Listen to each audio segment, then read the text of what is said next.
Hello everyone, welcome back to your channel D Pharma Zinode. This video is D Pharma first year student most important questions with solution.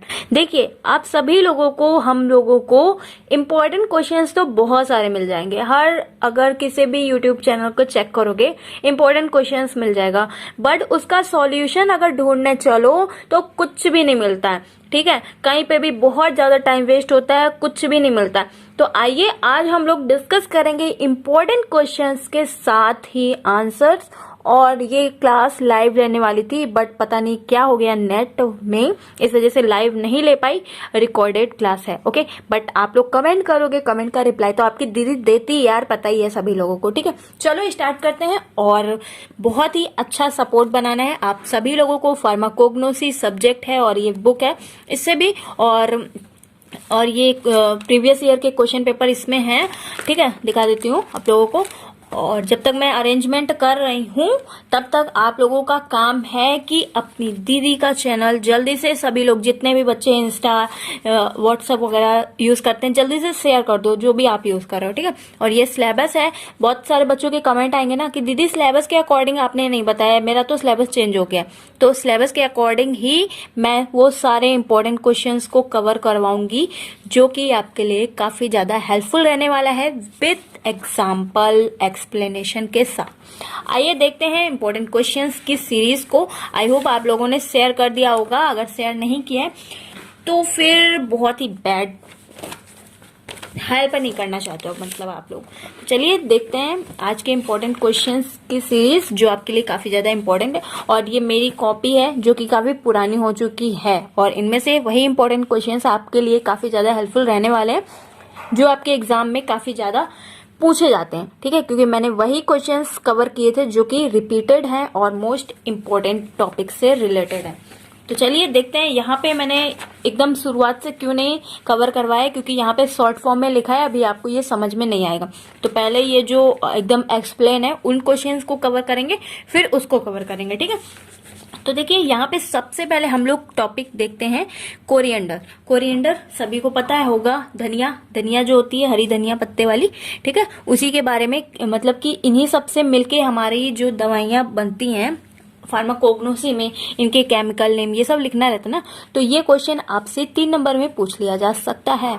तो आइए देखते हैं इसके बारे में. अगर कोरिएंडर लिखा रहेगा, ऐसे ही टॉपिक्स लिखे रहेंगे. अगर आपने एग्जाम कॉपी लिखना नहीं देखा है तो उसमें मैंने पेपर भी दिखाया है कि न्यू सिलेबस के अकॉर्डिंग से कैसा आपका पेपर आएगा. उस पेपर को देख लीजिएगा, आपको सब समझ में आ जाएगा कि कैसे पूछा जाएगा. ठीक है, लिखा रहेगा कोरिएंडर. ठीक है, उसके बारे में आपको लिखना रहेगा. क्या लिखना रहेगा चलिए जानते हैं, और मोस्ट इंपोर्टेंट है ये. ठीक है, कोरिएंडर ये सेटिविम लिनिन नामक पौधे के शुष्क फल से प्राप्त होता है.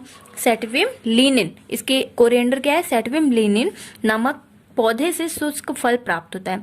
या एम्बलीफेरी, कुल मतलब कि ये फैमिली, कोरिएंडर की फैमिली क्या है. अगर शॉर्ट क्वेश्चंस, 1 लाइनर वाले क्वेश्चंस में पूछा जाएगा कि कोरिएंडर की फैमिली क्या है, एम्बलीफेरी क्या है, इसकी फैमिली है, कुल के फ्रूट से प्राप्त होता है. ठीक है, अब देखिए सेकंड पॉइंट, आपको हेडिंग डालना है. हेडिंग जितनी ज्यादा डालोगे ना उतना ज्यादा एग्जामिनर की कॉपी पे आपको ज्यादा हाईलाइट होगी, मतलब उसकी आंखों पे ज्यादा फोकस होगा. ठीक है, क्योंकि ब्लैक रहेगा और हेडिंग टाइप का रहेगा.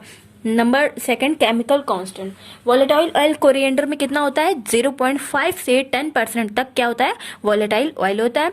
और वोलेटाइल ऑयल में 90% डी लिनालोर होता है. ठीक है, इतना आपको लिखना है इनके केमिकल कांस्टेंट में. ये क्या है, कोरिएंडर का. ठीक, थर्ड नंबर देखिए यहाँ पे लिखा हुआ है रासायनिक अवयव, मतलब कि फिक्सेड ऑयल और मैलिक एसिड भी पाया जाता है. कोरिएंडर का तेल रंगहीन, इसका जो तेल होता है धनिये का, कोरिएंडर का, वो रंगहीन होता है. ठीक है, हल्के पीले रंग की तरह होता है और विशेष रूप से इसमें गंध आती है. ठीक है, अगर आपने कच्चा धनिया खाया होगा तो फिर उसमें देखिएगा थोड़ा बहुत तो अच्छा लगता है गार्निश करने के लिए, सजाने के लिए, बट अगर आप ज्यादा खाओगे ना तो इतना गंदा लगेगा, कुछ कहने की बात नहीं. ठीक है, ये हो गया फोर्थ पॉइंट. अब फिफ्थ पॉइंट में देखिए लिखा हुआ कोरिएंडर को प्रोटीन तथा कैल्शियम ऑक्सीडेट क्रिस्टल भी पाए जाते हैं. कोरिएंडर में क्या, protein and calcium oxidate crystal भी पाए जाते हैं. ठीक है, अब इनके फार्मास्यूटिकल यूजेस के बारे में देखते हैं. और ऑर्मेटिक एंड स्टिमुलेशन में इनका यूज़ किया जाता है, ऑर्मेटिक एंड स्टिमुलेशन में इनका यूज़ किया जाता है, और कार्मिनेटिव के रूप में इनका यूज़ किया जाता है, डायूरेटिक्स के रूप में इनका यूज़ किया जाता है, एंटीबायोटिक्स में इनका यूज़ किया जाता है, ठीक है, और फ्लेवरिंग एजेंट मतलब कि सजाने के लिए, फ्लेवरिंग एजेंट के लिए, या किसी भी दवाई बन रही है उसके कोरिएंडर का जो जूस होता है उसको निकाल के फ्लेवरिंग एजेंट में मिलाया जाता है, ठीक है। तो ये हो गया कोरिएंडर टॉपिक के बारे में। अगर एग्जाम में आपसे पूछा जाएगा तो आपको सीधा सिंपल सा इतना ही लिख देना है, क्योंकि 3 नंबर में ये शॉर्ट क्वेश्चन ही पूछे जाएंगे, आप लिख सकते हैं आराम से, ठीक है। अब आइए नेक्स्ट टॉपिक देखते हैं, ये काफी बार पूछा गया है और ये सारे टॉपिक्स मैं इसी बुक से, ये जो हमारी बुक है ये मैं दिखा भी दूंगी आपको कि मैंने प्रीवियस ईयर के जो क्वेश्चन पेपर है उनसे कवर करवाया है। तो देखिए यहाँ पे कोरिएंडर मैंने पीछे से कंप्लीट किया था, क्योंकि मैंने भैया से बुक ली थी ना, तो उन्होंने कहा था पीछे से ही कवर करो, ज्यादा सही रहेगा। तो ये कोरिएंडर है, यहाँ पे बुक में ऐसा लिखा हुआ है। आप लोगों को कौन सा ठीक लग रहा है पढ़ने में, ये वाला या ये वाला, कमेंट करके बताइएगा, तो मैं उसी हिसाब से पढ़ा दूंगी ना, क्योंकि बच्चों के बहुत सारे कमेंट्स आते हैं, दीदी आपने जो अपने नोट्स बनाए हैं उससे पढ़ाई मेरे को, ठीक है, बट इससे ज्यादा क्लियर दिख रहा है, मेरे वाले से तो उतना क्लियर नहीं दिख रहा है, बट बच्चों की डिमांड्स यही आती है, क्योंकि देख के जैसे हमारी कॉपी देख के तसल्ली मिल जाती है, जैसे हम भी किसी की कॉपी देखते हैं ना तो हमें तसल्ली मिल जाती है कि हाँ ऐसे ही पढ़ा गया है, ठीक है। अब देखिए ये ग्वारगम भी काफी ज्यादा इंपॉर्टेंट है और ये काफी बार एग्जाम में पूछा गया। तो आइए कवर करते हैं इधर से हम लोग। तो देखिए यहाँ पे लिखा हुआ है ग्वारगम। सबसे पहले हेडिंग डाल देनी है सिनोनिम। सिनोनिम्स क्या होते हैं, ग्वारगम का गवेर, ग्वार और फ्लोवर, ठीक है, ये इनके सिनोनिम्स हो गए। अब इनका बॉटनिकल सोर्स देखना है। ग्वारगम एल ट्यूब पौधे के बीज के इंडोस्पर्म पाउडर करके प्राप्त किया जाता है। जो ग्वारगम होता है इंडोस्पर्म करके पाउडर करके प्राप्त किया जाता है, ठीक है, एल ट्यूब पौधे के सीड से, बीजों से, ठीक है। अब इनकी फैमिली नेम क्या है, बहुत ही ज्यादा इंपॉर्टेंट होता है फैमिली नेम, तो ये भी एक हेडिंग टाइप का बन रहा है ना। फैमिली नेम इसका लेग्यूमिनेशिया से संबंधित है, लेग्यूमिनेशिया से क्या संबंधित है, ग्वारगम, ठीक है, याद रखना है। अब इनके केमिकल कांस्टेंट, ये प्रोटेक्टिव कोलेक्टेड के रूप में यूज किया जाता है और थिकनिंग के रूप में इनका यूज किया जाता है, टूथपेस्ट में इनका यूज किया जाता है और टैबलेट को बनाने में ग्वारगम का यूज किया जाता है। ओके, तो ये हो गया हमारा दूसरा इंपॉर्टेंट क्वेश्चन, जिसके साथ आपको बहुत ही अच्छे से सॉल्यूशन मिल रहा है। अब आइए नेक्स्ट चलते हैं।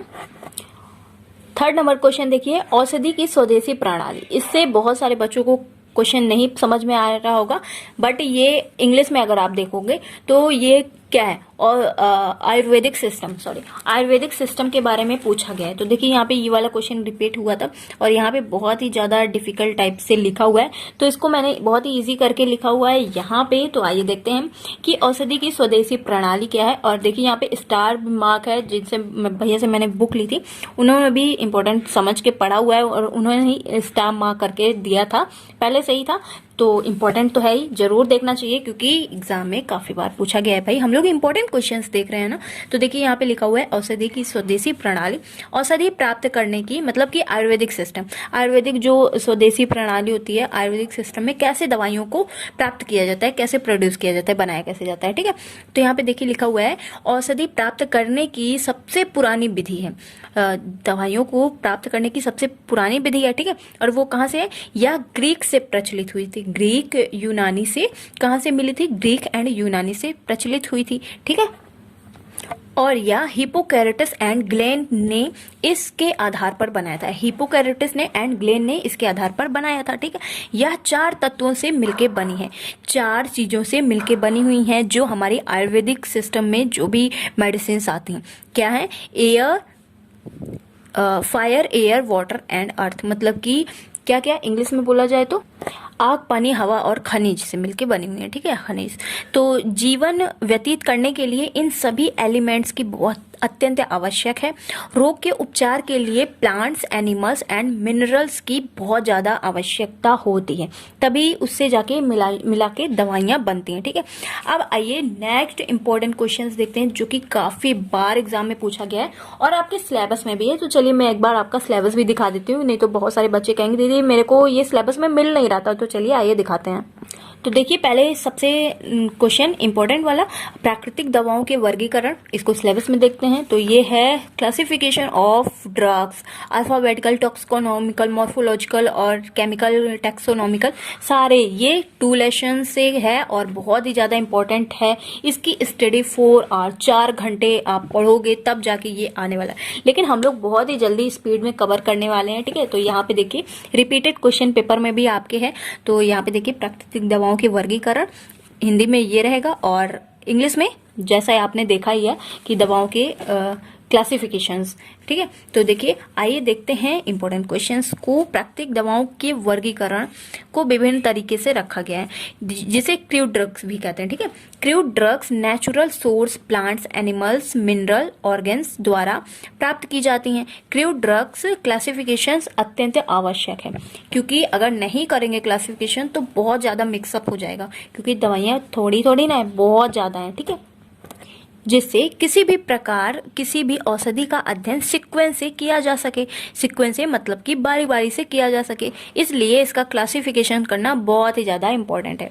अब आइए ये सब हमें ना हमारी मेडिकल स्टोर या ओपन करेंगे या कोई भी बिजनेस अपना ओपन करेंगे तब ये सारा जो पढ़ा हुआ है वो हमारे बहुत ही ज्यादा काम आने वाला है।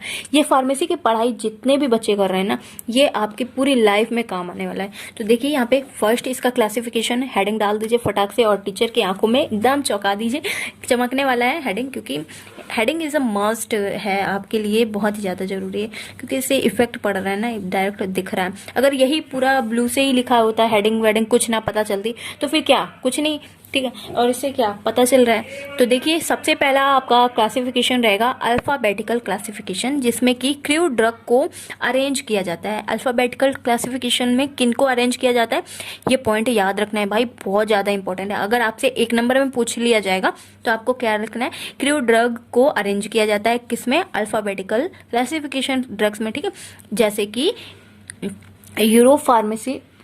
यूरोपियन फार्माकोपिया को उनके नाम के अनुसार लैटिन में, एंड यूएसपी मतलब यूनाइटेड स्टेट फार्माकोपिया को बीएसपी के अरेंज किया गया है, बीएसपी को इंग्लिश में अरेंज किया गया है, किया जाता है, ठीक है। वर्णमाला वर्गीकरण के अतिरिक्त अन्य कई इंफॉर्मेशन नहीं मिलती है, मतलब कि इसमें क्या लिखा है, वर्णमाला वर्गीकरण मतलब कि जो इनके नाम है उनके अतिरिक्त अन्य कोई इंफॉर्मेशन नहीं मिलती है, ठीक है।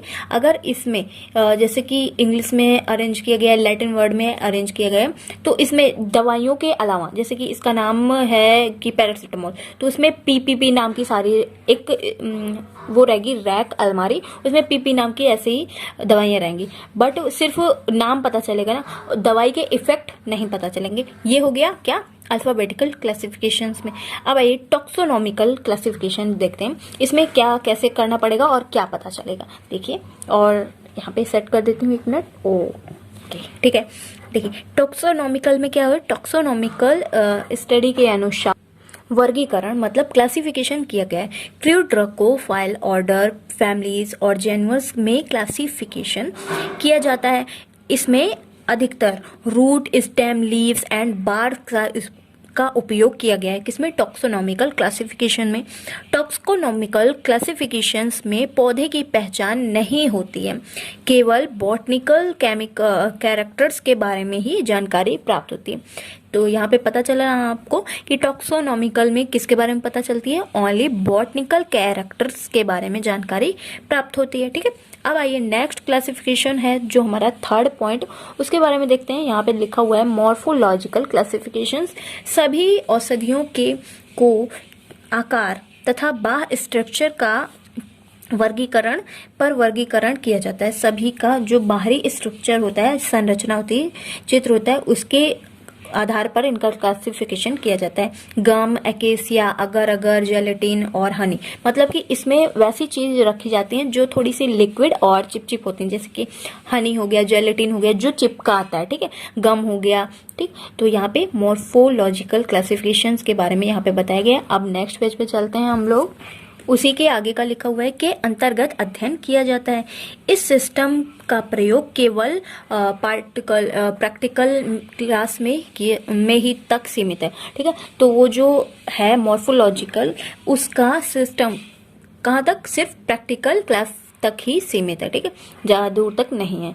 अब आइए 4 नंबर हमारा जो क्लासिफिकेशन है, ये लॉन्ग क्वेश्चन है। जैसे कि आपसे 5 नंबर वाला क्वेश्चन पूछा जाएगा ना, तो इसमें बहुत ही ज़्यादा अच्छा नंबर लाने के लिए आपको बहुत ही ईजी है, और कहीं भी आप पढ़ोगे ना, इतना ज़्यादा मतलब कि ऐसे इंग्लिश में बड़बड़ाया हुआ है कि समझ में नहीं आना है। इसमें आपको सब कुछ समझ में आ रहा होगा, और बहुत ही इजी लैंग्वेज में मैंने खुद पढ़ा है, तो बहुत ही छांट छांट के मैंने खुद ही लिखा है जो आपके सामने प्रस्तुत होता है, ठीक।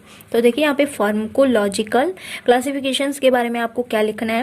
प्राकृतिक औषधि थेरेप्यूटिक इफेक्ट तथा फार्माकोजेनिक इफेक्ट के आधार पर वर्गीकरण मतलब क्लासिफिकेशन किया गया है। पौधे के पार्ट तथा क्रूड ड्रग्स से अलग अलग प्राप्त अलग अलग केमिकल कांस्टेंट को एक वर्ग में रखा जाता है। ये क्या है, फार्माकोलॉजिकल क्लासिफिकेशन है, ठीक है। इसमें ये वर्ग होता है। नंबर 1, सेना, कैसिया और कैस्टर ऑयल को परगेटिव्स के अंतर्गत में रखा गया है, ठीक।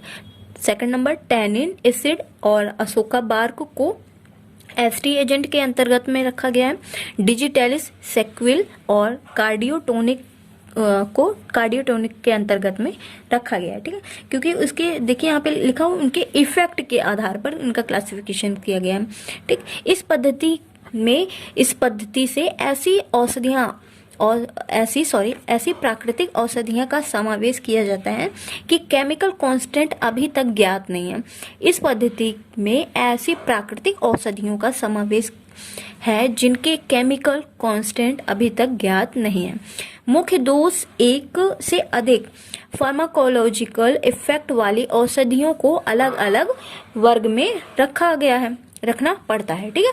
तो ये हो गया हमारा फार्माकोलॉजिकल क्लासिफिकेशन। अब आइए केमिकल क्लासिफिकेशन। केमिकल क्लासिफिकेशन कैसे किए जाते हैं हमारी दवाइयों में, तो यहाँ पे देखिए, प्राकृतिक औषधियों को उनके रासायनिक अवयवों के आधार पर वर्गीकरण किया गया, क्लासिफाई किया गया, ठीक है।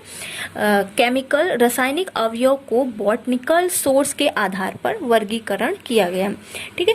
नेक्स्ट, कीमो टॉक्सोनॉमिकल क्लासिफिकेशंस के बारे में यहाँ पे लिखा गया। इसे केमिकल नोमेनक्लेचर तथा टॉक्सोनॉमिकल का संयुक्त रूप है। ये क्या है, ठीक है, केमिकल नोमेनक्लेचर तथा टैक्सोनॉमिकल नोमेनक्लेचर का संयुक्त रूप है। औषधियों को के पौधे में पाए जाने वाले रासायनिक तथा केमिकल कांस्टेंट तथा पौधे के फैमिली के सामान्य होते हैं। इस प्रकार प्लांट्स के केमिकल कांस्टेंट तथा टॉक्सोनॉमी जो होते हैं, टॉक्सोनॉमी स्टेटस के सामान्यता पाई जाती है। इनकी सामान्यता कहाँ पाई जाती है, केमिकल कॉन्स्टिट्यूएंट में और टॉक्सोनॉमी सिस्टम में समानता पाई जाती है, ठीक है। तो ये हो गया आपका बहुत ही ज़्यादा इंपॉर्टेंट और बहुत ही लॉन्ग क्वेश्चन है, ये छोटा मोटा क्वेश्चन नहीं है। तो इसका क्लासिफिकेशन पहले आप ऐसे लिख दीजिएगा, इंट्रोडक्शन दे दीजिएगा क्लासिफिकेशंस के बारे में, ठीक है। तो इस क्वेश्चन को मैंने पहले ही कवर करवा रखा है और वो वीडियो काफ़ी ज़्यादा वायरल भी है। आप डालिएगा क्रूड ड्रग करके, मेरा वीडियो आ जाएगा, उसमें डिफॉर्मेशन नोट्स लिखा रहेगा और उसमें बहुत ही अच्छे तरीके से आप समझ जाओगे, ठीक है। अगर आपके पास टाइम है तो जरूर देख लेना उस वीडियो को, क्योंकि उसमें मैंने बहुत ही ज़्यादा अच्छे से कवर करवाया है। इसमें भी मैंने अच्छे से कवर करवाया है बट उतना अच्छे से नहीं, ठीक है। तो यहाँ पे सब कुछ बताया है, कैसे कैसे आपको वहाँ पे लिखना है, उस वीडियो में बहुत ही अच्छे से कवर करवाया है। अगर हो सकेगा तो मैं प्लेलिस्ट लगा दूंगी, उसे जरूर चेक कर लेना अगर अपना फ़ायदा चाहते हो तो, वरना तो कोई नहीं, ठीक है। अब आइए नेक्स्ट क्वेश्चन, हम लोग इंपॉर्टेंट क्वेश्चन यहाँ पे कवर कर रहे हैं, तो नेक्स्ट क्वेश्चन की ओर चलते हैं। दवाओं के मूल्यांकन में फार्माकोपिया स्टैंड, मतलब कि इसको ये क्वेश्चन देखिए यहाँ पे इस तरह आपसे पूछा जाएगा एग्जाम में। देखिए यहाँ पे लिखा हुआ है फार्माकोपिया स्टैंड का महत्व, मतलब कि एक मिनट इधर भी देख लीजिए ये क्वेश्चन किस टाइप से आपसे पूछा जाएगा। देखिए यहाँ हिंदी इंग्लिश दोनों लैंग्वेज में लिखा हुआ है, दवाओं के मूल्यांकन में pharmacopoeia stand, importance of pharmacopoeia stand in drug evaluation, बहुत ही ज़्यादा इंपॉर्टेंट टॉपिक है ड्रग एवोल्यूशन। इस टॉपिक का भी वीडियो मैंने पहले बना रखा है, बट आप लोगों ने नहीं देखा होगा, कोई बात नहीं, मैं फिर से कवर करवा रही हूँ ना इंपॉर्टेंट क्वेश्चंस, तो इसी में ये कवर हो जाएगा। ठीक है, तो एवोल्यूशन से बहुत ही ज़्यादा इंपॉर्टेंट क्वेश्चंस पूछे जाते हैं। एवोल्यूशन टॉपिक से क्वेश्चन जरूर ही आता है। ठीक है, तो देखिए यहाँ पे लिखा हुआ है इसके बारे में, ये औषधियाँ उच्च गुणवत्ता युक्त नहीं होती हैं। फार्माकोपिया को के अंतर्गत दवाइयों की क्वालिटी एवं प्योरिटी का वितरण किया जाता है। फार्माकोपिया के अंदर में ही क्वालिटी एंड प्योरिटी का वितरण किया जाता है, इसीलिए हमारी फार्मेसी बनाई ही गई है, सभी को पता है। अब आइए नेक्स्ट पेज पे चलते हैं। उतना लिखने के बाद आपको लिखना है, हेडिंग डालनी है, उसी के आगे स्ट्रक्चर स्टैंड। ठीक है, स्टैंड लिखा हुआ है यहाँ पे।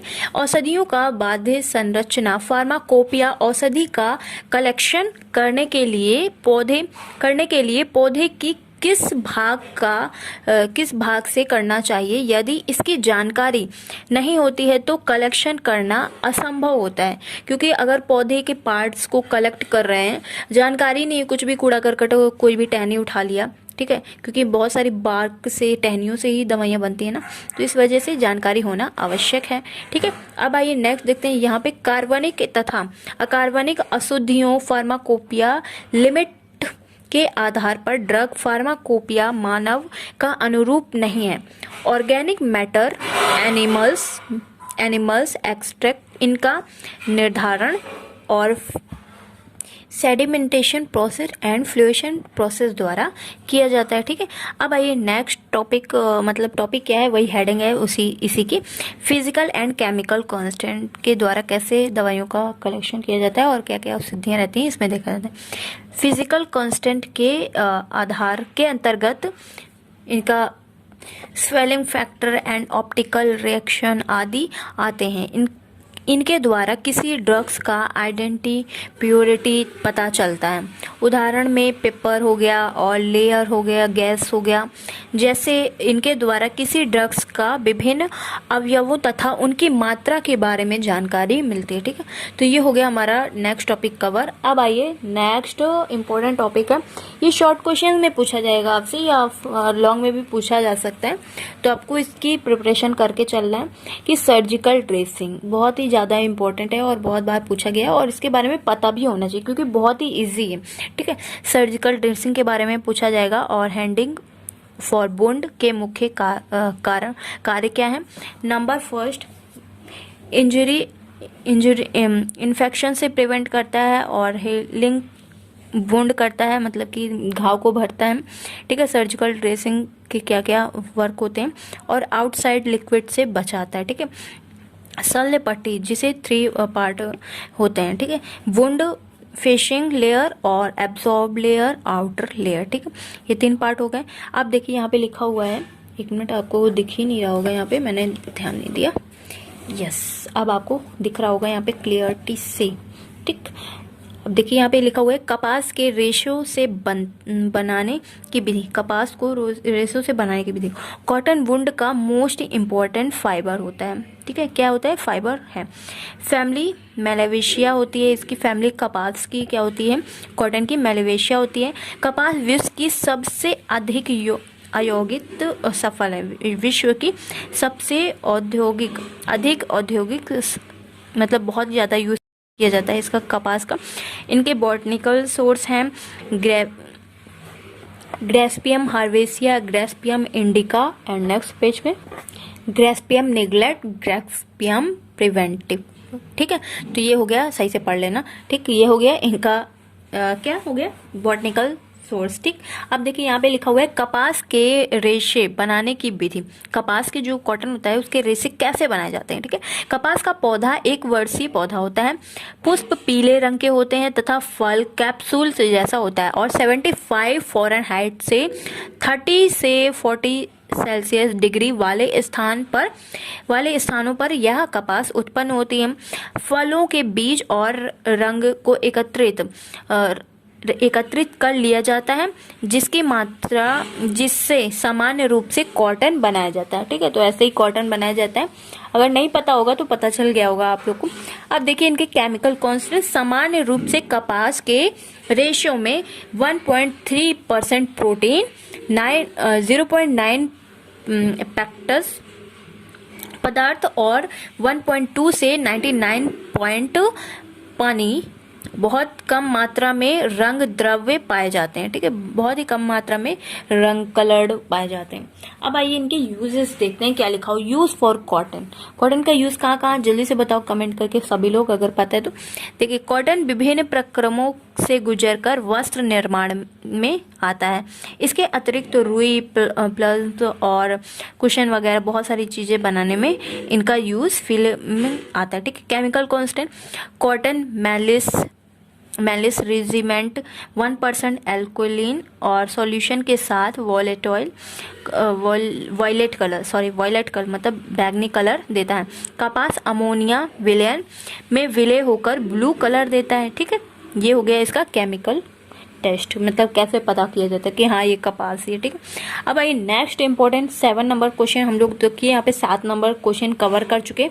यहाँ पे हम लोग सिर्फ 10 क्वेश्चन कवर करेंगे। ठीक है, अगर आपके लिए वीडियो काफी ज्यादा हेल्पफुल रहे तो कमेंट करके बता देना, फिर से मैं इस वीडियो को ऐसे पूरे इंपॉर्टेंट क्वेश्चंस को कवर करवा दूंगी। मतलब कि मेरे पास सिर्फ 30 क्वेश्चंस हैं, 30 क्वेश्चंस को मैंने लिख लिख के प्रैक्टिस किया था और इन्हीं में से ऐसे क्वेश्चंस आए थे जिनसे मैं पास हो पाई थी।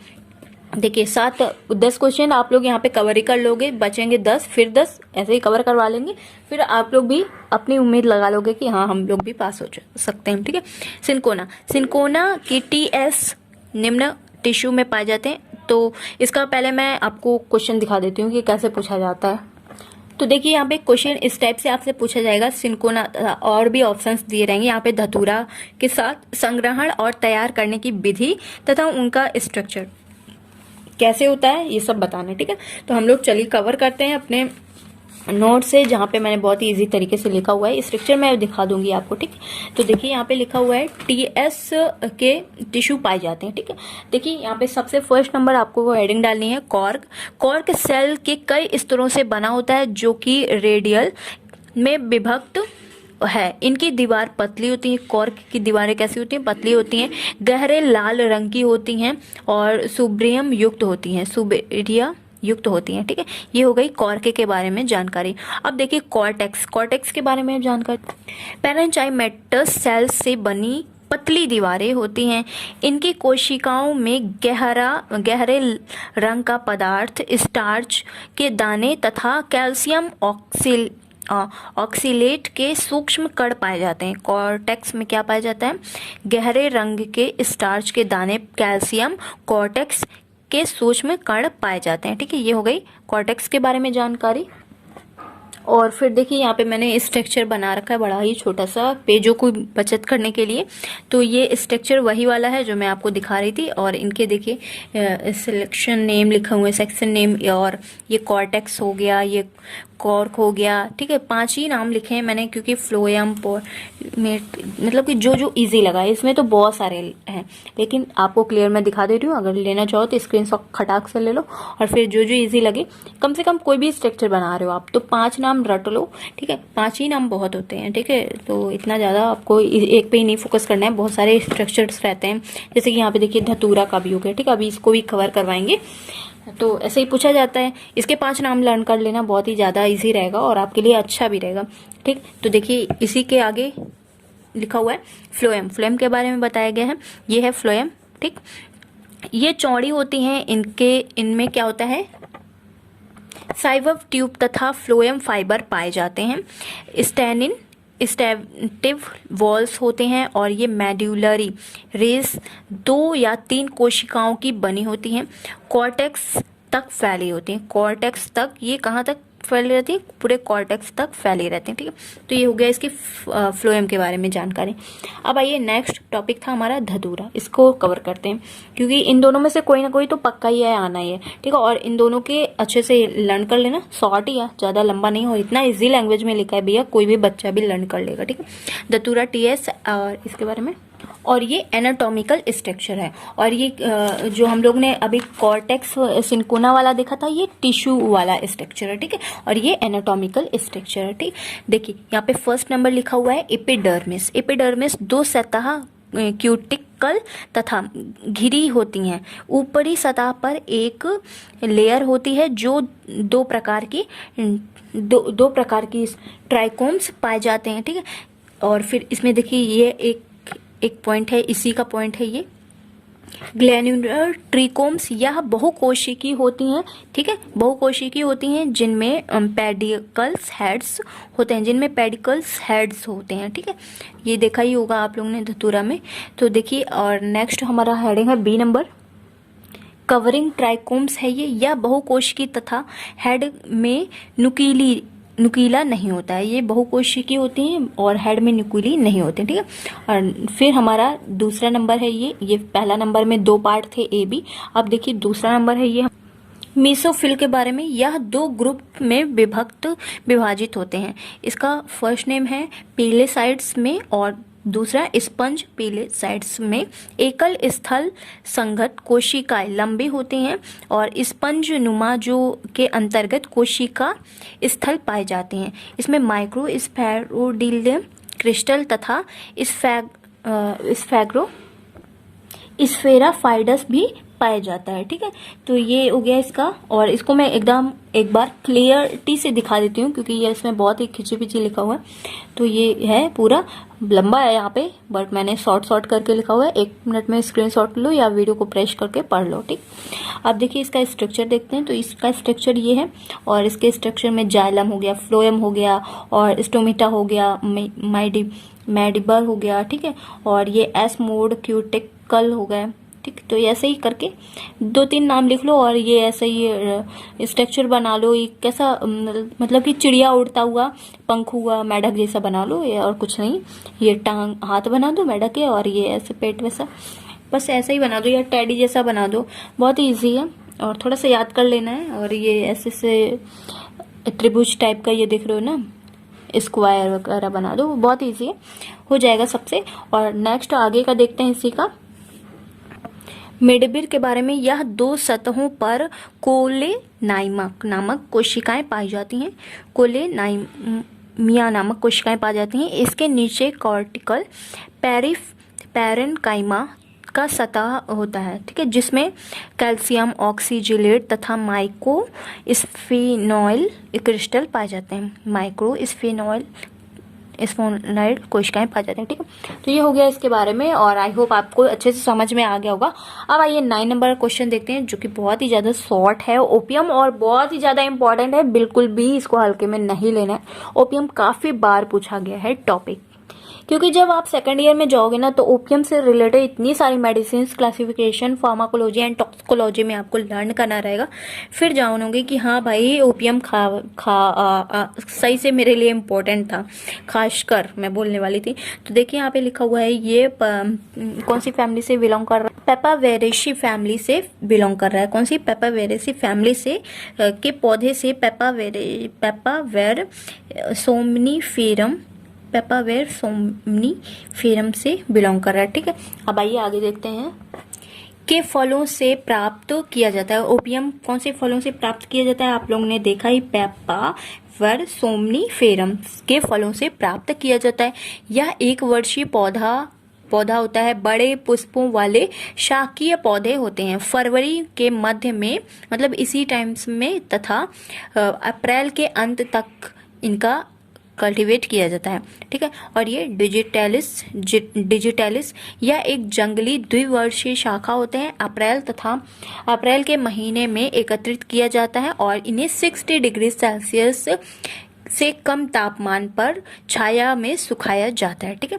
और तो ये हो गया आपका important topic digitalis and opium के बारे में। आई होप आपको अच्छे से समझ में आ गया होगा। और यहाँ पे इसबगोल लिखा हुआ है।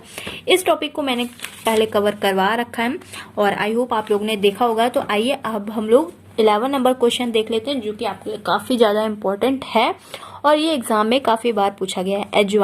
एजवाइन को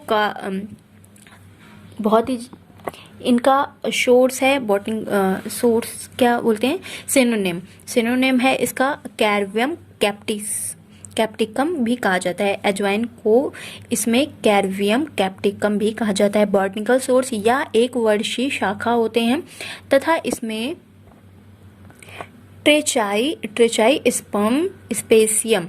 स्पेसियम लेनिन एमिलेनिन नामक पौधे प्राप्त होते हैं। ठीक है, इसमें डायरेक्ट राइप फ्रूट प्राप्त होते हैं, इसमें ड्राइड राइप मतलब सूखे हुए बीज प्राप्त होते हैं। अजवाइन देखा ही होगा आप लोगों ने।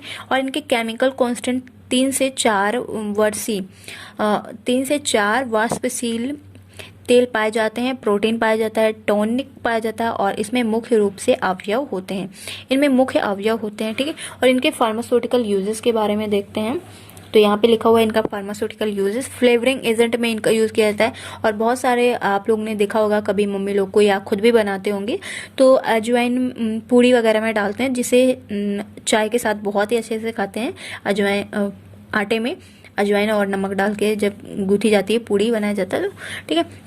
और ये वायु विकार के उपचार में इसका यूज़ होता है और इनका पाचन में इनका यूज़ होता है, मसाले के रूप में इसका यूज होता है और मेथल के इसमें यूज़ होते हैं। ठीक है, तो ये हो गया इंपॉर्टेंट क्वेश्चंस। और यहाँ पे बहुत सारे इंपॉर्टेंट ये सारे टॉपिक्स काफ़ी बार रिपीट होते हैं। आप लोग से शॉर्ट क्वेश्चन पूछे जाएंगे ना, तो देखिएगा आप लोग ये सारे टॉपिक्स बहुत ज़्यादा इंपॉर्टेंट रहने वाले हैं और रिपीट होंगे।